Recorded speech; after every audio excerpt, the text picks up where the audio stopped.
من الشيطان الرجيم. بسم الله الرحمن الرحيم. إنا أنزلناه في ليلة القدر. وقال تعالى في موضع آخر: إنا نحن نزلنا الذكر وإنا له لحافظون. وقال النبي الأكرم صلى الله عليه وسلم: الماهر بالقرآن مع السفرة الكرام. ومن يقرأ القرآن ويتتعتع فيه وهو عليه شاق له أجران، أو كما قال عليه الصلاة والسلام. سبحان ربك رب العزة عما يصفون، وسلام على المرسلين والحمد لله رب العالمين. اللهم صل على سيدنا محمد وعلى آل سيدنا محمد وبارك وسلم. اللهم صل على سيدنا محمد وعلى آل سيدنا محمد وبارك وسلم. اللهم صل على سيدنا محمد وعلى آل سيدنا محمد وبارك وسلم.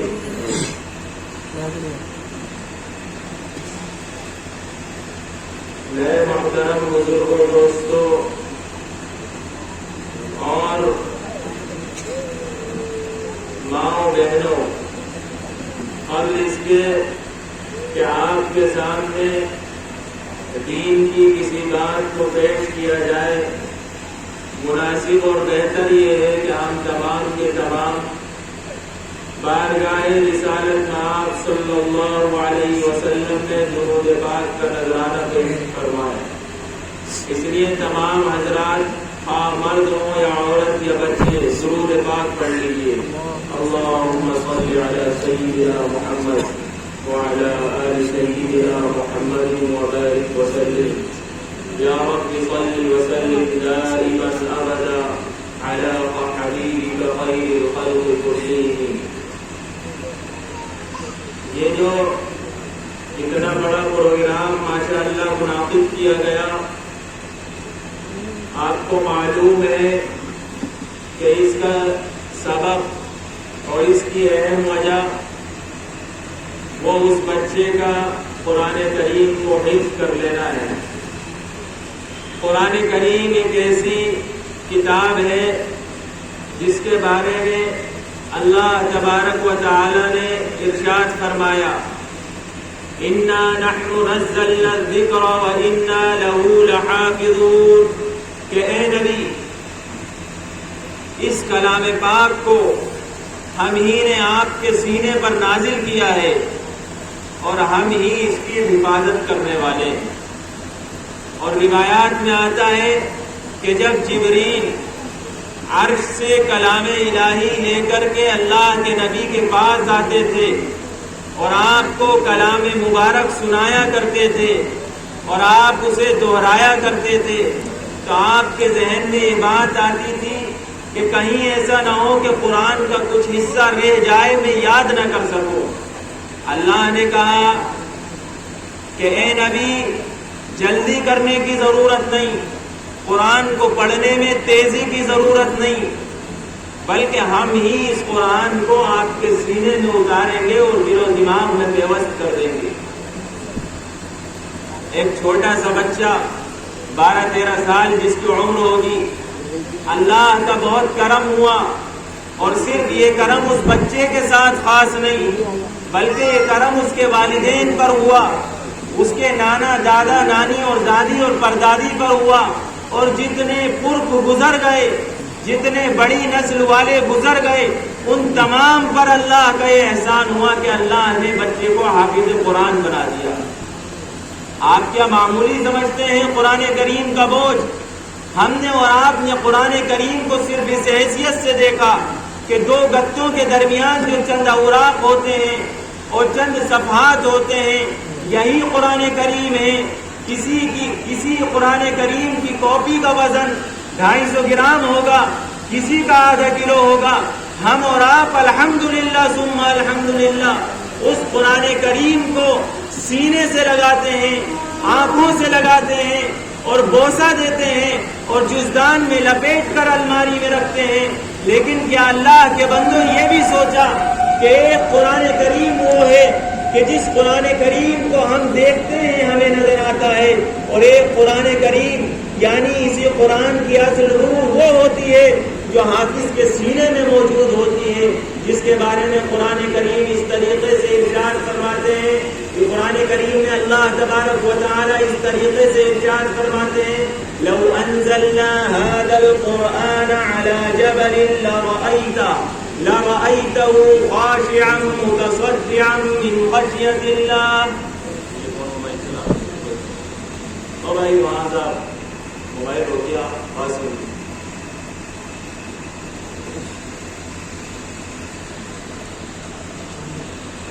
جس کے بارے میں دیکھو بات کی جا رہی ہے، دین کی بات ہے، ہم آپ کے محتاج نہیں ہیں، آپ ہمارے محتاج نہیں ہیں، دین کی بات ہے، اللہ کے نبی کی بات ہے، اللہ کی بات ہے، رسول اللہ کی بات ہے، آپ توجہ سے سن لیجیے۔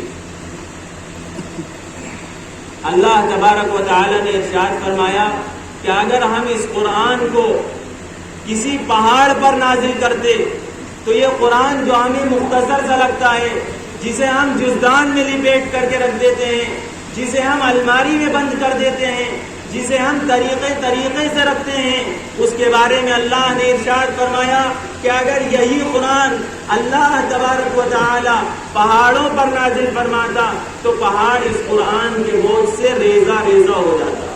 اب آپ سمجھیے کہ وہ بچہ جس نے قرآن کریم کو حفظ کیا ہے کتنا بڑا بوجھ اپنے سینے کے اندر لے لیا ہے، اور کوئی معمولی بات نہیں۔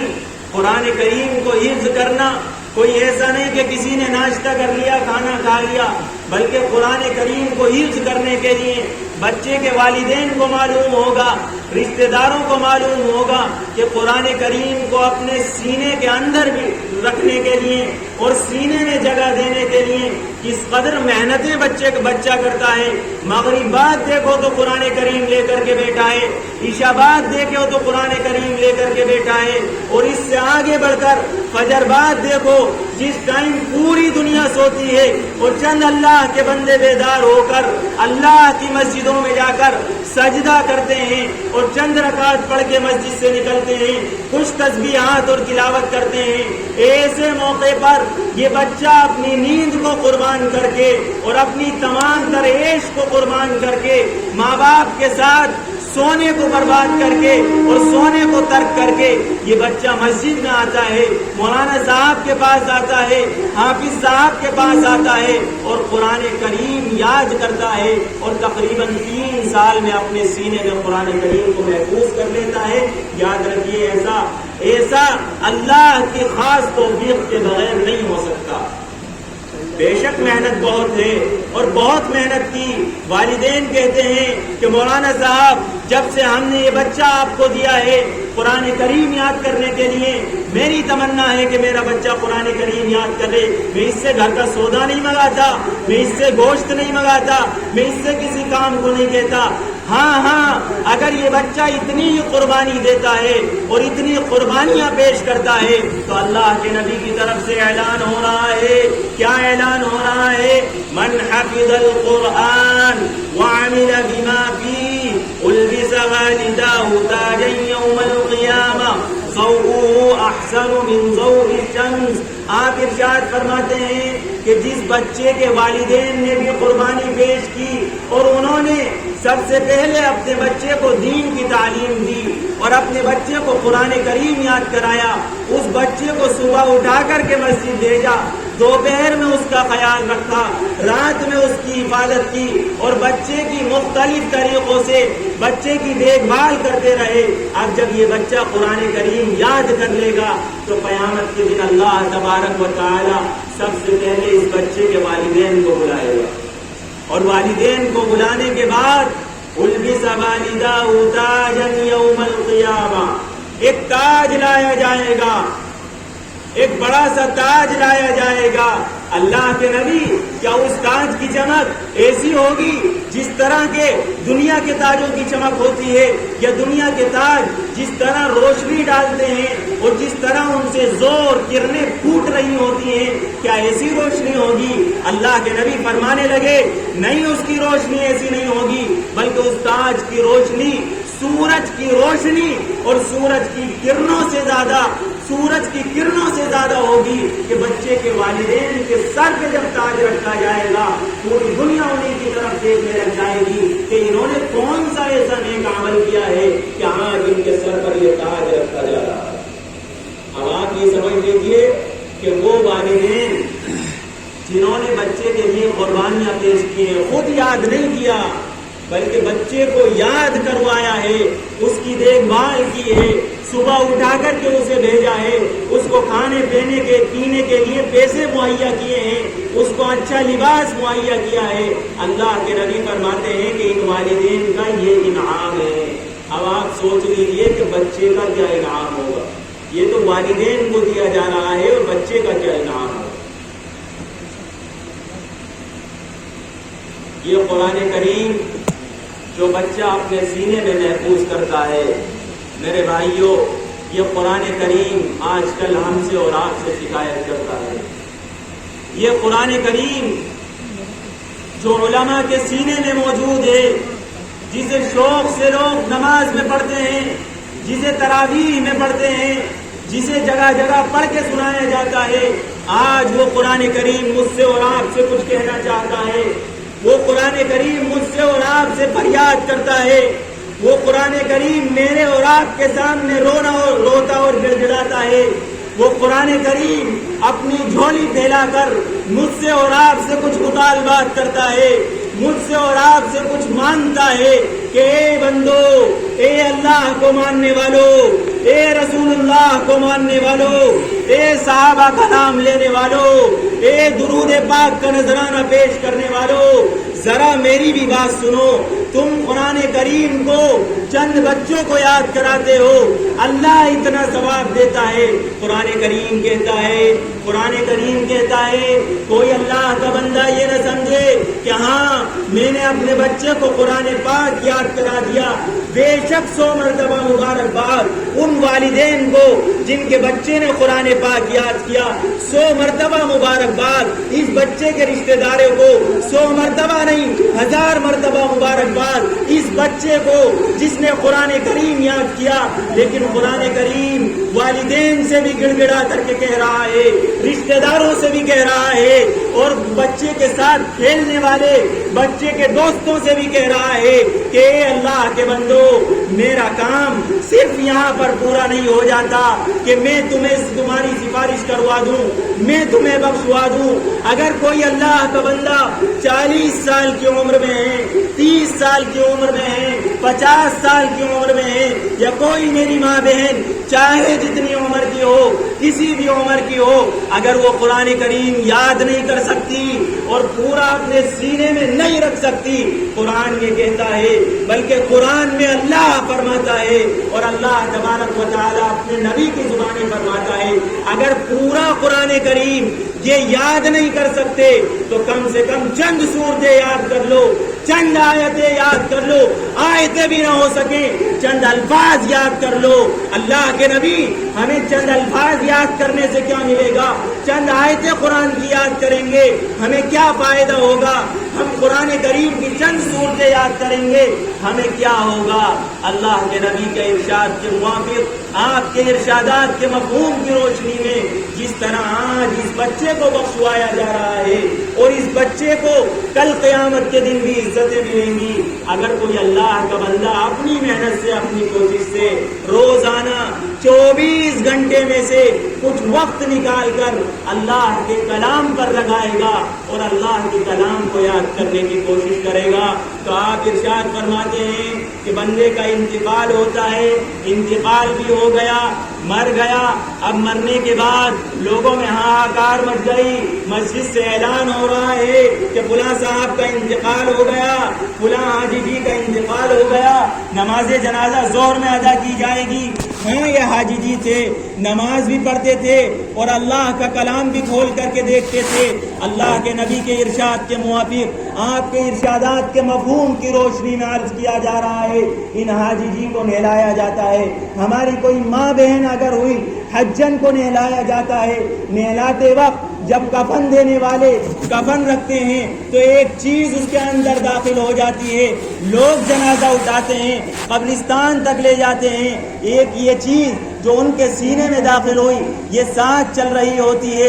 اسی طریقے سے جب قبر کھودتے ہیں یہ چیز ساتھ چل رہی ہوتی ہے، قبر میں لٹاتے ہیں یہ چیز ساتھ چل رہی ہوتی ہے، تختے رکھتے ہیں یہ چیز ساتھ موجود ہوتی ہے، اور اسی طریقے سے جب مٹی ڈال دیتے ہیں یہ چیز ساتھ ہوتی ہے۔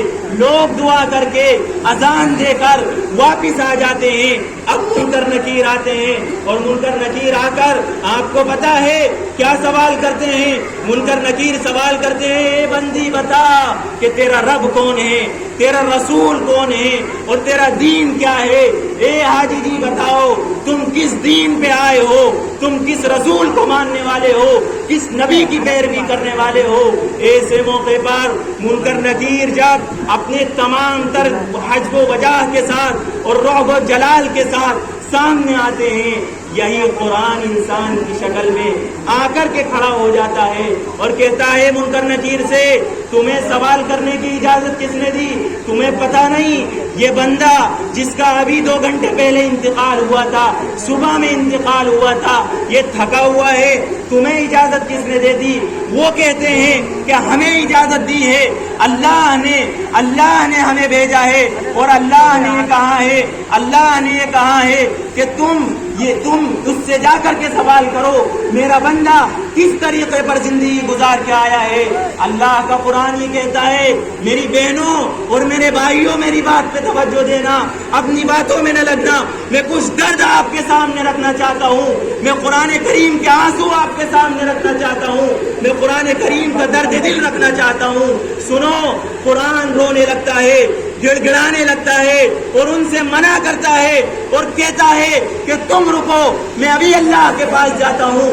عرش تک یہ قرآن کریم جاتا ہے اور جا کر کے بارگاہ الہی میں عرش کے نیچے جا کر گڑ گڑانے لگتا ہے اور بچوں کی طرح رونے مچلنے لگتا ہے۔ اللہ پوچھتے ہیں قرآن کریم کیسے آنا ہوا؟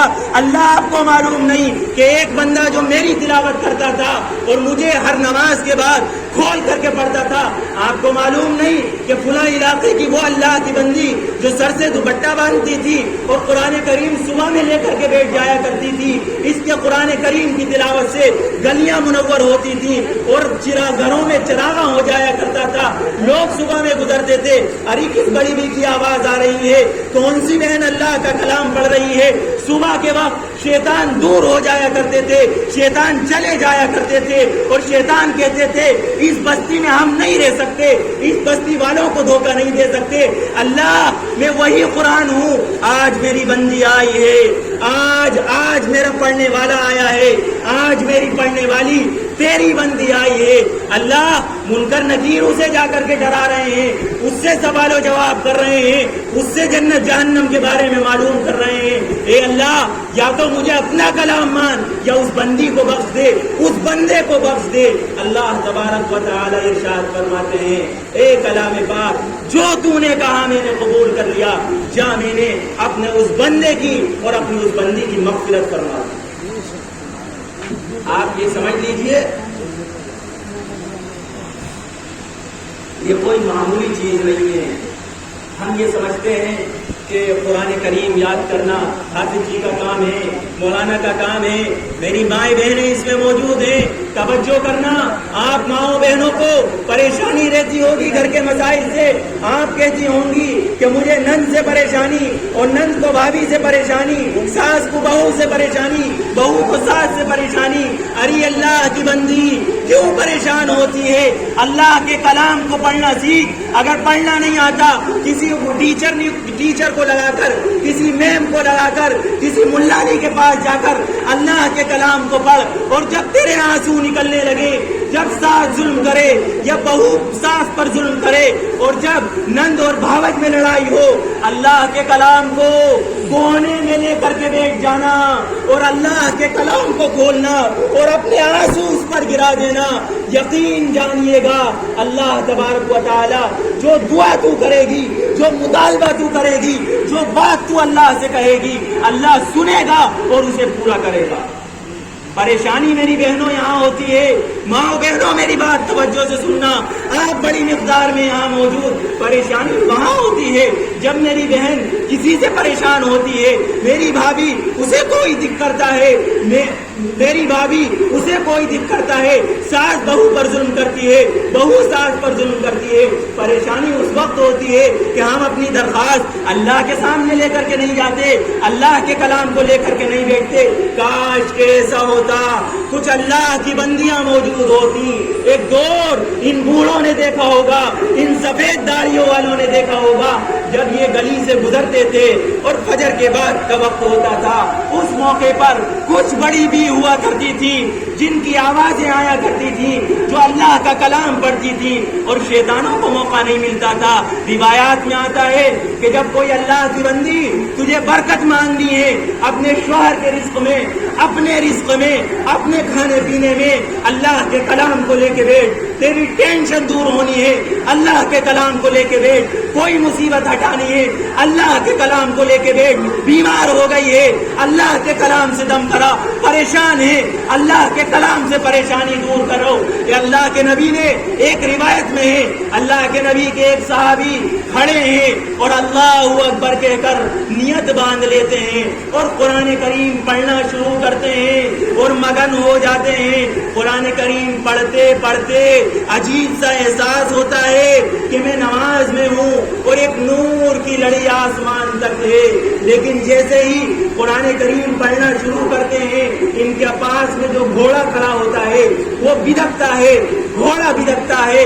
یہ اللہ کا بندہ ہلکا کر دیتا ہے، پھر قرآن تیز آواز میں پڑھتا ہے، گھوڑا پھر بدکنے لگتا ہے، پھر آہستہ کر دیتا ہے، پھر قرآن تیز آواز سے پڑھتا ہے، گھوڑا پھر بدکنے لگتا ہے. اللہ کے نبی کے پاس آ گئے کہ اللہ کے نبی آپ کو پتہ نہیں میرے ساتھ کیا ہوا؟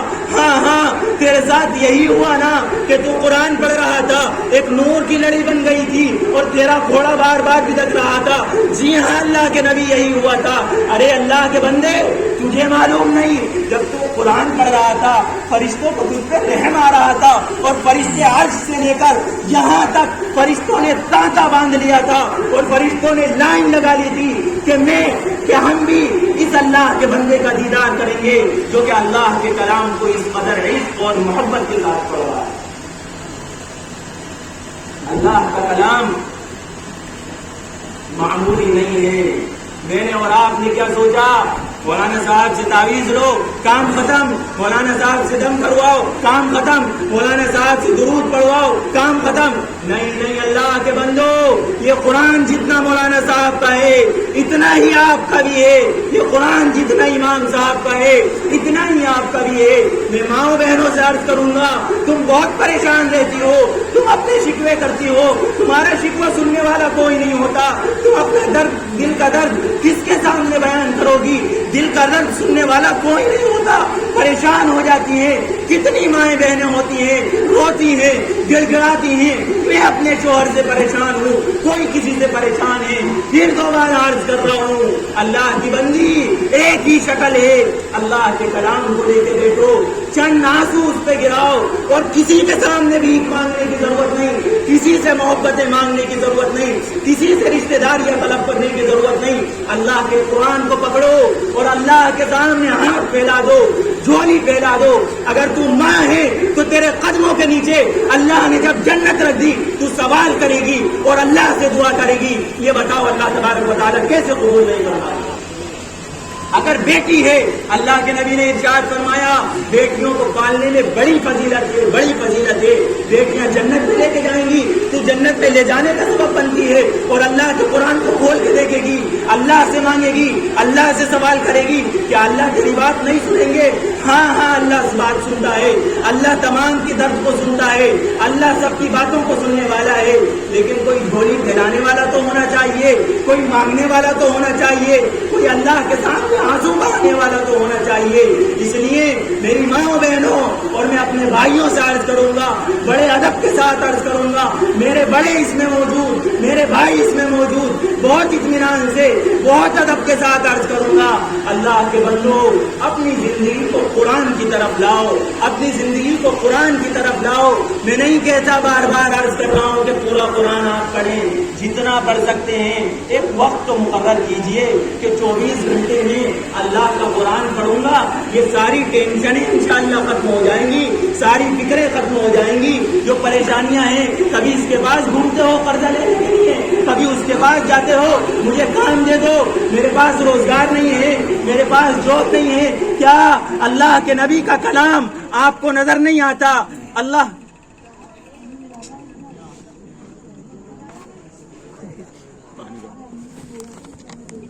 میں عرض کروں گا، بات توجہ سے سنیے، اللہ نے قرآن کریم میں قرآن کے بارے میں ارشاد فرمایا، شفاء لما فی الصدور، میرے بندو کہاں جا رہے ہو؟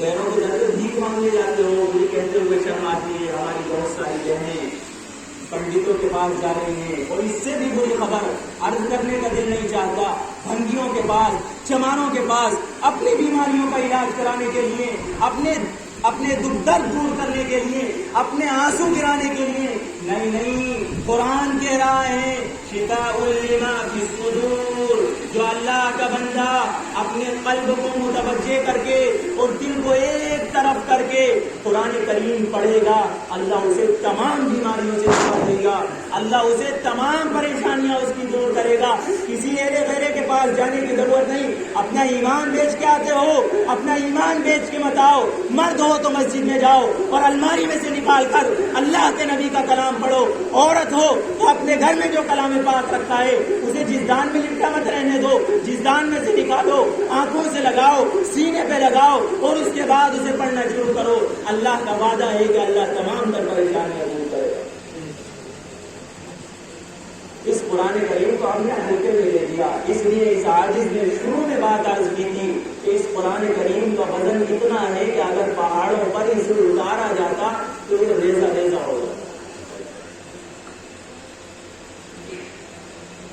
اس لیے ضرورت اس بات کی ہے کہ جس طرح بچے نے کلام پاک کو کیا، اپنے دل میں جگہ دی، اپنے سینے میں محفوظ کیا، کیا ہی قیمتی یہ بچہ ہوگا جس نے اللہ کے نبی کے کلام کو اپنے سینے میں محفوظ کر لیا ہو، اور اس سے بڑھ کے اس کی نسبت کیا ہوگی؟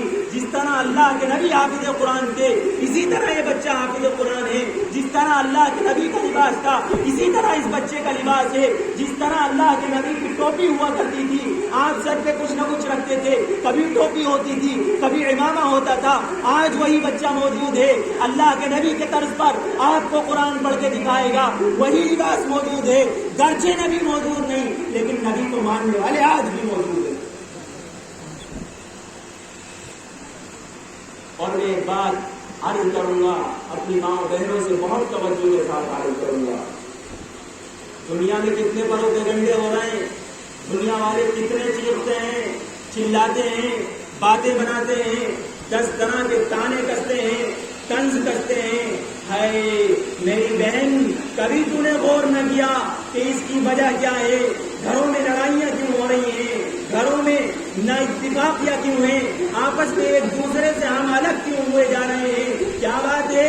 ایک بہن جو لا الہ الا اللہ محمد رسول اللہ پڑھتی ہے، دوسری بہن بھی لا الہ الا اللہ محمد رسول اللہ پڑھتی ہے، دونوں ایک دوسرے کا چہرہ دیکھنے کے لیے تیار نہیں ہے، ایک دوسرے سے نفرت اس قدر ہو چکی ہے کہ اس کے گھر میں جانے کے لیے تیار نہیں، یہ اس کے گھر میں جانے کے لیے تیار نہیں، اور عام دن تو عام دن ہے، عید کا دن ہو، تہوار کا دن ہو، جس طرح کی بھی ہو، کوئی کسی کے گھر جانے کے لیے تیار نہیں۔ کیوں؟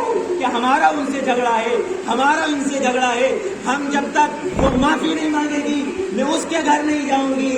اللہ کی بندی، کبھی سوچا کہ یہ پریشانی کیوں آ گئی؟ میں تھوڑی تھوڑی بات آپ کے سامنے عرض کرتا جاؤں گا۔ یہ پریشانی اس وجہ سے آئی کہ اللہ کے نبی کہہ کر کے گئے تھے کہ اے مومنہ عورتوں، اے لا الہ الا اللہ پڑھنے والیوں، اے مسلمانوں کا نام رکھنے والیوں، اپنے سر پہ دوپٹہ ضرور رکھنا، اپنے سر کو پردے میں رکھنا۔ ہاں، جب تم نے دوپٹہ نہیں اوڑھا، ایک زمانہ وہ تھا کہ بوڑھی سے بوڑھی عورت اپنے سر پہ دوپٹہ رکھتی تھی اور پردہ کر کے آتی تھی، باحیا ہوتی تھی، باغیرت ہوتی تھی۔ کوئی گلی کا لچا، کوئی لفنگا اس کی طرف، نوجوان کی طرف بھی دیکھنے کی جسارت نہیں کرتا تھا۔ ارے میری بہن جا رہی ہے، اسلامی بہن جا رہی ہے، ایمان والی بہن جا رہی ہے، لا الہ الا اللہ پڑھنے والی جا رہی ہے، میں اس کی طرف نہیں دیکھوں گا۔ یہ برقعے میں ہے، اس نے دستانے بھی پہن رکھے ہیں، اس نے موزے بھی پہن رکھے ہیں۔ لیکن آج وہ زمانہ ہے کہ کبھی تو ان کے برقعوں کو دیکھ کر فرشتے ان کے لیے اترا کرتے تھے، فرشتے ان کا استقبال کیا کرتے تھے، فرشتے ان کے لیے نور کی چادریں بچھایا کرتے تھے کہ ہاں یہ پاکیزہ بہن ہے جس نے کٹھن حالات میں بھی پردے کو نہیں چھوڑا، یہ پاکیزہ مسلمان لڑکی ہے جس نے پریشانی کے حالات میں بھی سر سے دوپٹہ نہیں اتارا، یہ مسلمان بہن ہے جس نے ہر طرح کے حالات سے لیے، جس نے تمام تر چیزیں برداشت کر لی لیکن سر سے دوپٹہ نہیں اتارا۔ لیکن آج وہی بہن آپ کو مارکیٹوں میں ملے گی، بازاروں میں ملے گی، گلیوں میں ملے گی، اور اس اللہ کی بندی کے اوپر برقع ہونا تو بہت دور کی بات ہے۔ میری ماں بہنوں، میری بات کا برا نہ ماننا، تمہارا بھائی تمہارا بیٹا بیٹھ کر آپ کے سامنے بات کر رہا ہوں، اپنی بات ذکر نہیں کر رہا، آپ کو ذلیل کرنے کے لیے نہیں آیا، قرآن کریم کی بات کرتا ہوں۔ آج وہی ماں بہن جب گلی میں چلتی ہے اور گلی میں پھرتی ہے، مارکیٹ میں نکلتی ہے، بازار میں جاتی ہے، دکان پہ شاپنگ کے لیے جاتی ہے اور کھڑکی سے اپنا چہرہ باہر کو نکالتی ہے، فرشتے اس کے اوپر 1000 مرتبہ لعنت بھیجتے ہیں۔ کہاں سے برکت آئے گی گھر میں؟ جھگڑے کیوں نہیں ہوں گے جب تو نے پردہ چھوڑا؟ اور میری بہن، جب تو نے اپنے سر سے دوپٹے کو اتار پھینکا اور جب تو نے چست اور تنگ کپڑے پہن لیے، اللہ کی طرف سے فیصلہ ہو جاتا ہے کہ اے فرشتوں، جاؤ فلاں کے گھر پہ جا کے مہر لگا دو اور ان کے نام میرے پاس لکھ کر کے آؤ، انہوں نے میرے پردے کو ذلیل کیا ہے۔ پردے کی گنجائش تو میں نے اپنے نبی کی بیویوں کو نہیں دی تھی۔ کیا فاطمہ الزہرا کا نہیں سنا؟ فاطمہ الزہرا کھڑی ہوئی ہے، علی اندر آتے ہیں، علی پوچھتے ہیں فاطمہ کیا بات، گرمی بہت تیز ہے، سورج بہت تیز نکل رہا ہے اور سورج کی تپش سے یہاں کا ریت تپ رہا ہے اور تم پسینہ ہو رہی ہو، جب بھی موٹے کپڑے پہن رکھتے ہیں۔ ہاں فاطمہ کو ماننے والی سنو، آج کی فاطمہ سنو۔ فاطمہ جواب دیتی ہیں، علی ابا گھر میں آئے تھے، جناب محمد رسول اللہ سب کے دو صلی اللہ علیہ وسلم گھر میں تشریف لائے تھے اور انہوں نے آ کر کے مجھ سے یہ کہا کہ اے فاطمہ بس اتنا بتا دے، میں مانتا ہوں تو نبی کی بیٹی ہے، میں مانتا ہوں تو میری دلاری ہے، میں مانتا ہوں تو میری جگر کی ٹکڑی ہے، لیکن میری بیٹی اتنا بتا دے کہ جہنم کی آگ برداشت کرے گی یا اس سورج کی تپش برداشت کرے گی، یہاں کے تپتے ہوئے ریت برداشت کرے گی یا جہنم کے انگارے برداشت کرے گی، مجھے اتنا بتا دے۔ کہتی ہیں علی میرے بات سمجھ میں آ گئی کہ میں گرچہ نبی کی بیٹی ہوں، میں گرچہ نبی کی دلاری ہوں، میں گرچہ نبی کے جگر کا ٹکڑا ہوں، لیکن اللہ کے نبی نے مجھ سے فرما دیا ہے کہ فاطمہ تو نبی کی بیٹی گرچہ ہے لیکن تمہیں پردہ کرنا ضروری ہے، اس لیے میں نے باریک کپڑے اتار دیے۔ گویا کہ باریک کپڑے وہ اس طرح کے تو نہیں پہنتی تھی، میں نے آج کے گرمی والے کپڑے اتار دیے اور موٹے کپڑے پہن لیے، اس لیے کہ فاطمہ یہ سورج برداشت کر سکتی ہے، فاطمہ گرم دھوپ برداشت کر سکتی ہے، فاطمہ گرم ریت برداشت کر سکتی ہے، فاطمہ جنگلوں کی گرمی برداشت کر سکتی ہے، فاطمہ آگ کے سامنے بیٹھ سکتی ہے، لیکن فاطمہ جہنم کی آگ برداشت نہیں کر سکتی۔ اور آپ سوچئے، اگر آپ تصور کیجیے کہ ہماری آج کی مائیں بہنیں کیا کر رہی ہیں۔ میری بات کا برا نہ مانیے گا، میں آپ سے چھوٹا ہوں، چھوٹے کی باتوں کا برا نہیں مانا جاتا۔ آج کی مائیں بہنیں کیا کر رہی ہیں؟ اللہ معاف کرے، اللہ میری کی حفاظت فرمائے، آپ سب کی جہنم کی حفاظت فرمائے۔ آج کی مائیں بہنیں کہتی ہیں ہاں فاطمہ تو جہنم کی آگ برداشت نہیں کر سکتی تھی، ہم جہنم کی آگ برداشت کر لیں۔ اللہ کی بندیوں، یاد رکھنا میری بات، قبر میں جانا ہے، حساب آپ کو بھی دینا ہے، مجھے بھی دینا ہے. قبر میں یہی سوال ہوں گے. آپ کو ایک نکتہ اور بتاؤں، ایک بات اور عرض کر دوں. مرد کو جب کفن دیا جاتا ہے تو 3 چادریں ہوتی ہیں اور عورت کے لیے 5 کپڑے ہوتے ہیں. ایسے 5 کپڑے کیوں ہیں عورت کے لیے اور مرد کے لیے 3 کپڑے کیوں ہیں؟ مرد کا سطر یہاں سے لے کر گھٹنے تک ہوتا ہے، عورت پوری کی پوری سطر ہے. فقہاء یہ لکھتے ہیں، علماء یہ بتاتے ہیں، مفتی لوگ یہ بتاتے ہیں، اور مفتیوں سے بڑھ کر اللہ کا قرآن یہ بتاتا ہے، اللہ کے نبی کی حدیث یہ بتاتی ہے کہ عورت کی آواز بھی پردہ ہے. اے میری بہن، بلا ضرورت آواز نہ نکالنا، بلا ضرورت آواز باہر نہ نکالنا. تمہیں پتا ہے کہ تمہیں 5 کپڑوں میں کفن کس لیے دیا جاتا ہے؟ 5 کپڑوں میں 4 کپڑے تو ویسے ہی ہوتے ہیں، لیکن ایک اوڑھنی ہوتی ہے. اوڑھنی اس لیے رکھی گئی، یا اللہ کیا بات ہے کہ یہ مرد تھا، اسے 3 کپڑوں میں کفن دیا گیا، اسے 5 کپڑوں میں کیوں دیا جا رہا ہے؟ اللہ کہتے ہیں میری بندی قبر میں آئے گی، اپنے گھر سے نکل کے آئے گی، لوگ کاندھوں پر لے کر کے آئیں گے، پھر اسے قبر میں اتاریں گے اور پردہ کر لیا جائے گا. اس لیے میری بندی کی میری قبر میں مجھ سے سب سے پہلی ملاقات ہوگی، اور میں یہ نہیں چاہتا کہ میری بندی کی ملاقات مجھ سے اس حالت میں ہو کہ میری بندی ننگے سے ہو. اس لیے ایک اوڑھنی بڑھا دی جاتی ہے، حالانکہ مرنے کے بعد کوئی پردہ نہیں ہے. جب قبر میں رکھ دی گئی پھر کس چیز کا پردہ؟ قبر تک جانے تک تو پردہ ہے، قبر میں رکھنے تک بھی پردہ ہے، قبر میں رکھنے کے بعد کس چیز کا پردہ؟ اب تو کوئی دیکھنے والا موجود نہیں. اوڑھنی اس لیے لگائی جا رہی ہے، یہ دوپٹہ اس لیے لگایا جا رہا ہے تاکہ اللہ تبارک و تعالیٰ بھی کہتا ہے کہ میں اپنی بندی سے حیا کرتا ہوں. مجھے شرم آتی ہے کہ میں اپنی بندی سے کچھ پوچھوں، مجھے شرم آتی ہے کہ میں اپنی بندی کا حساب لوں، مجھے شرم آتی ہے کہ میں اپنی بندی سے پوچھوں کتنی نمازیں پڑھی ہیں، کتنی تسبیح پڑھا کرتی تھی، کتنی تلاوتیں کرتی تھی. مجھے شرم آتی ہے کہ میں اس حالت میں اس سے بات کروں کہ اس کے سر پر دوپٹہ اور اوڑھنی موجود ہو.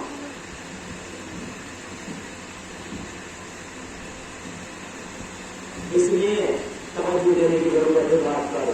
دنیا کی زندگی ہے، آپ کی اور میرے کچھ نہیں معلوم کب پروانہ آ جائے، بلکہ روایات میں آتا ہے، اور روایات جیسی ہوں صحیح اور ضعیف سب سنیے. روایات میں آتا ہے ہر دن ملک الموت ہر گھر آتا ہے اور 3 چکر لگاتا ہے، اور آنے کے بعد ملک الموت جو موت کا فرشتہ ہے آ کر کے کہتا ہے، کبھی دیکھتا ہے کہ اللہ کی بندی پھٹے مار رہی ہے، کبھی دیکھتا ہے کہ یہ بندہ بندہ گھر میں بیٹھا ہوا موبائل چلا رہا ہے. موبائل پہ کیا دیکھتا ہے؟ نیوز دیکھتا ہے؟ نہیں، نیوز نہیں دیکھتا. کسی مولانا کی کا بیان سن رہا ہے؟ نہیں، بیان نہیں سنتا. کسی کی نعت سن رہا ہے؟ نہیں، نعت نہیں سنتا. کیا اللہ کا کلام سن رہا ہے؟ نہیں، اللہ کا کلام نہیں سن رہا. یہ تو ویڈیو دیکھتا ہے، یہ تو فلمیں دیکھتا ہے. ملک الموت ہنستے ہیں اور ہنس کر کے کہتے ہیں، ارے بے خبر، تجھے کیا پتا، میں رجسٹر میں دیکھ رہا ہوں کل تیری موت آنے والی ہے، جا جا کے نیک اعمال کر لے.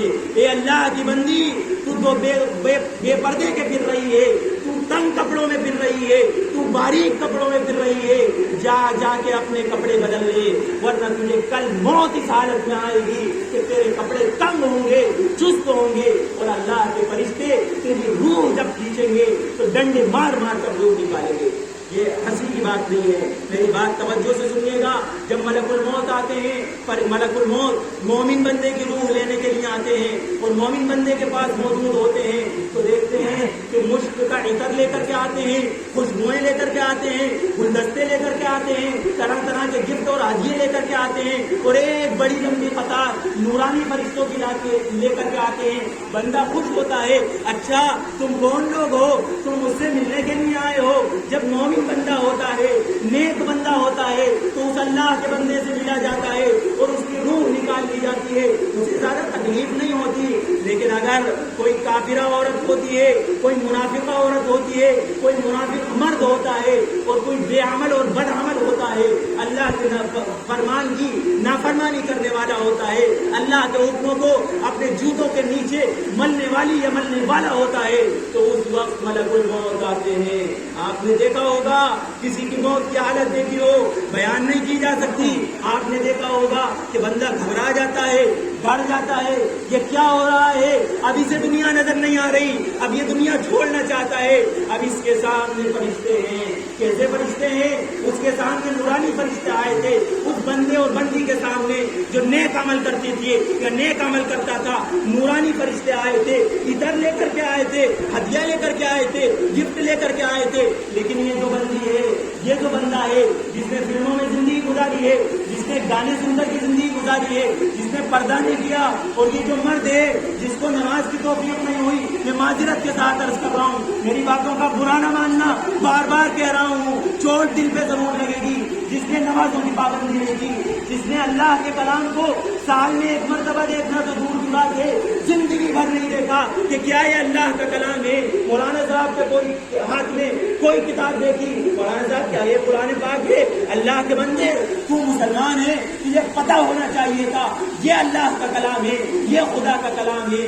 جب ایسے لوگوں کی روح نکالنے کے لیے ملک الموت آتے ہیں تو اب یہ دیکھتا ہے، اب یہ گھبرا جاتا ہے، اب بے پناہ فرشتے کھڑے ہوئے ہیں جن کے ناخن لمبے لمبے ہیں، جن کا چہرہ سیاہ ہو چکا ہے اور جن کا پورا جسم سیاہ ہے، اور جو اپنے ہاتھ میں ٹکنیاں بھی لے کر کے آئے ہیں، جو اپنے ہاتھ میں کوڑے بھی لے کر کے آئے ہیں، جو اپنے ہاتھ میں ڈنڈے بھی لے کر کے آئے ہیں۔ ہاں تو بندے اور بندی نے 70 سال کی زندگی گزار لی، 60 سال کی زندگی گزار لی، تجھے میرے دین کی کوئی فکر نہیں تھی، تجھے دین کی نمازوں کی کوئی فکر نہیں تھی، تجھے پردے کی کوئی فکر نہیں تھی، دن رات کماتا تھا، کبھی اللہ کے سامنے بھی بیٹھا تھا، دن رات کماتا تھا، کبھی اللہ کو سجدہ بھی کیا تھا محبت کا، ہاں نہیں کیا تھا، آج چل اور تیرا ٹھکانہ ڈائریکٹ جہنم میں ہے، اور جہنم تک اسے لے کر کے جاتے ہیں اور اسے سجین میں ڈال دیا جاتا ہے، اور بے پناہ عذاب اس بندے پر ہوتے ہیں،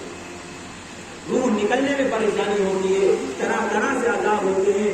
اس لیے میرے بہنوں اور بھائیوں، ہو سکتا ہے یہ مجلس میرے اور آپ کے لیے بابرکت ہو جائے، بامقصد ہو جائے، اور ایک بے مقصد چیز کو بامقصد بنا لیا جانا کوئی بری بات نہیں ہے۔ اس لیے میری بات توجہ سے سنیے گا کہ کبھی اللہ کے کلام سے غافل نہ ہو۔ یہ بچہ آج حافظ بن گیا، یہ بچہ عمل کرے گا، اپنے لیے جنت کے دروازے کھلواتا جائے گا۔ کہاں جاتا ہے؟ حدیث میں آتا ہے اسے فرشتے لے کر کے چلیں گے اور اس سے کہا جائے گا یہ قرا ورتقی ورتل کما کنت ترتل فی الدنیا، کہ اے اللہ کے بندے چل اوپر چڑھ، تیری جنت یہ والی نہیں ہے، تیری جنت پیچھے والی نہیں ہے، تیری جنت تو اوپر والی ہے۔ یہ پوچھے گا کب تک اوپر چڑھتا رہوں؟ ہاں، پورا قرآن پڑھتا جا اور آرام سے پڑھتا جا اور چڑھتا جا، جہاں جا کر کے تو رکے گا تیری جنت ختم ہو جائے گی اور وہاں تیری جنت شروع ہو جائے گی، اور وہاں سے لے کر کے اس دنیا سے ہزاروں گنا بڑی جنت تجھے عطا کر دی جائے گی۔ تو آپ کے بچہ تو کامیاب ہو گیا، اور اللہ اسے کامیاب رکھے، سربت کامیاب رکھے، جس کے ماں باپ کو جزائے خیر عطا فرمائے، جس کے ماں باپ کو دین کے کام کرنے کی توفیق عطا فرمائے۔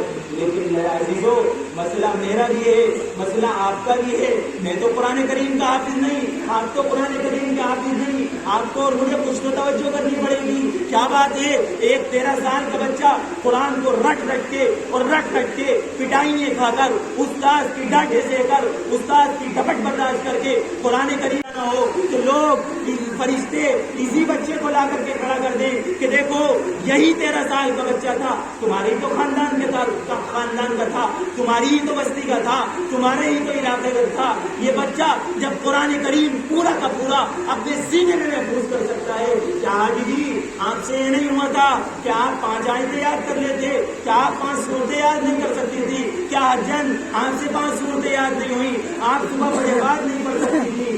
معاف کیجیے گا، اگر کل قیامت کے دن اللہ مجھ سے اور آپ سے سوال کر لیتا ہے کہ اس بچے نے زندگی لگائی تھی، اپنے ناشتے چھوڑے تھے، اپنے کھانے کو قربان کیا تھا، اپنے بہن بھائیوں کی محبتوں کو چھوڑا تھا، اپنی تمام تر زندگیوں میں پریشانیاں جھیلتے ہوئے قرآن کو اپنے سینے میں گزاری، اور 5 آیتیں اللہ کی بندی یاد نہ کر سکی، 5 آیتیں اللہ کا بندہ یاد نہ کر سکا۔ اس لیے میرے عزیزوں، معافی کے ساتھ درخواست کرتا ہوں، یہ طے کرو، میری مائیں بہنیں بھی طے کریں اور میرے بھائی بھی طے کریں کہ ہمیں انشاءاللہ اللہ کا کلام پڑھنا ہے اور یاد کرنا ہے، تاکہ کل قیامت کے دن اللہ کے سامنے ہم کچھ پڑھ کر کچھ لا سکیں۔ آپ کو میں بتاؤں،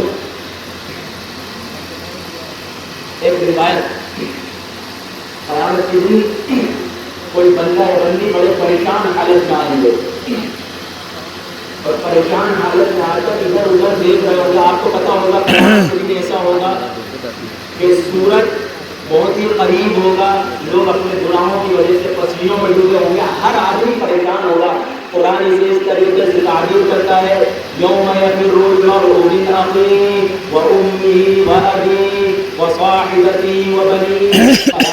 ایسا نہیں ہوگا جیسا میں اور میرے اور آپ کے لیے صبح نکلتی ہے پھر شام ہو جاتی ہے. نہیں, قرآن یہ کہتا ہے کہ تمہارا دن 12 گھنٹے کا ہوتا ہے, قیامت کا دن 50,000 سالوں کا ہوگا.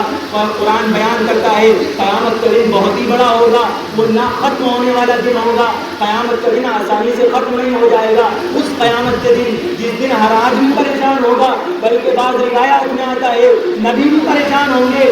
آدم علیہ السلام سے آپ کے ذہن میں ہوگا ایک چوک جنت میں ہوئی تھی, اماں ہوا نے کہا کہ جاؤ وہ پھل کھا لیتے ہیں. اللہ نے منع کیا تھا, آدم اور ہوا اس پھل کو ہاتھ نہ لگانا, ہاتھ لگا دیا اور کھا لیا, پریشان ہو گئے. اسی طریقے سے ایک دو نبیوں سے اور چوکیں ہوئی, اس کے بعد وہ تمام کے تمام نبی کسی قدر پریشان ہوں گے کہ آج ہمارے ساتھ کیا ہوگا, ہم بھی پریشانی کی حالت میں آئیں گے. اس موقع پر کسی بندے کو دیکھا جائے گا وہ بڑی شان سے کھڑا ہے, بہت اطمینان سے کھڑا ہے, کوئی گھبراہٹ نہیں ہے, کوئی خوف نہیں ہے, کوئی پریشانی نہیں ہے, کسی طرح کا درد نہیں ہے, کسی طرح کا غم نہیں ہے, جب وہ بندہ دیکھے گا ہاں بھائی اس کے ساتھ ایسا کیوں ہو رہا ہے, ایک دم ایک سایہ بادل سائے کے طور پر آئے گا اور وہ بادل سایہ کرنے لگ جائے گا اور اس میں سے شروع ہو جائے گا. وہ بندہ سوچے گا میں نے تو نیک اعمال نہیں کیے, میں نے تو زیادہ نمازیں نہ پڑھی, ہاں کبھی کبھی سجدے کر لیا کرتا تھا, کبھی کبھی تسبیح نہیں پڑھتا تھا, لیکن اللہ کا کلام تو روزانہ پڑھتا تھا. جب وہ بندہ پوچھے گا کہ اللہ یہ کس عمل کا بدلہ ہے, وہ بندی پوچھے گی کہ میں نے تو نمازیں بھی اتنی نہیں پڑھی تھی, میں نے تو تسبیح بھی اتنی نہیں پڑھی تھی, لیکن ہاں اللہ کے کلام سے تو میں محبت کرتی تھی. جب وہ بندی دیکھے گی اور وہ بندی اس بات کو پوچھے گی کہ اللہ یہ بتاؤ کہ اس دھوپ میں اور اس کڑاکے کی دھوپ میں, اس پسینے کے ماحول میں یہ بادل کہاں سے آ گیا, اس میں سے نور کس طریقے سے برس ہو رہا ہے, اللہ کہے گا یہ تیرا دنیا کا وہ قرآن ہے جو تو روزانہ میری بندے کی تلاوت کیا کرتی تھی, میرے بندے کی تلاوت کر رہا تھا. آج وہ دیکھتا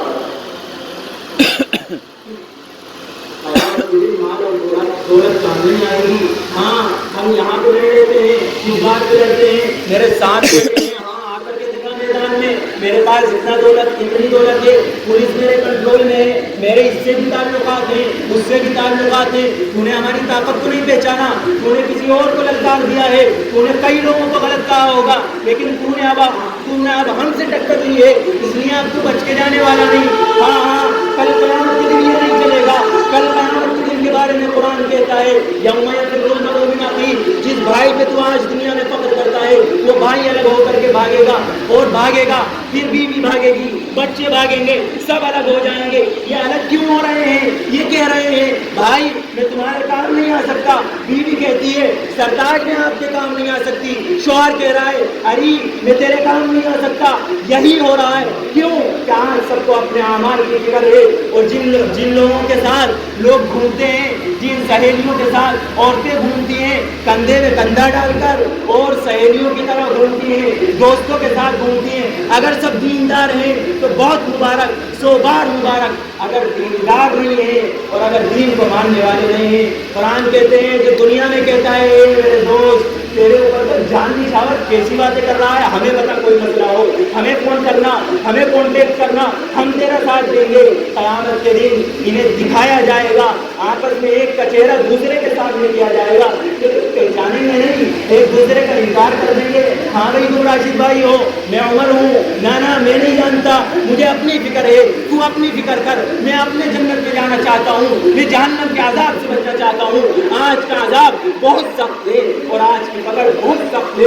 قرآن نے اسی کو اس طریقے سے بیان کیا, ان بطش ربک لشدید. دنیا میں جا کر پریشان مت ہو, دنیا میں نہ لگ جانا کہ ماں ہے تو بچوں میں لگ گئی, باپ ہے وہ بھی بچوں میں لگ گیا, یا میاں بیوی میں لگ گئے اور بیوی میاں میں لگ گیا, بیوی میاں میں لگ گئی. ایسا نہ کرنا, ہاں یہ ساری محبتیں برقرار ہیں، لیکن ان سب سے پہلے اللہ کی فرض کردہ نماز ہے، اللہ کا قرآن ہے، اللہ کی پڑھنے کی تسبیح ہے، اور اللہ کے بتائے گئے اعمال ہیں جو ہمیں جزات کے کرنے ہیں، اور یہی ہمیں قیامت کے دن کی خبر سے بچا سکتے ہیں۔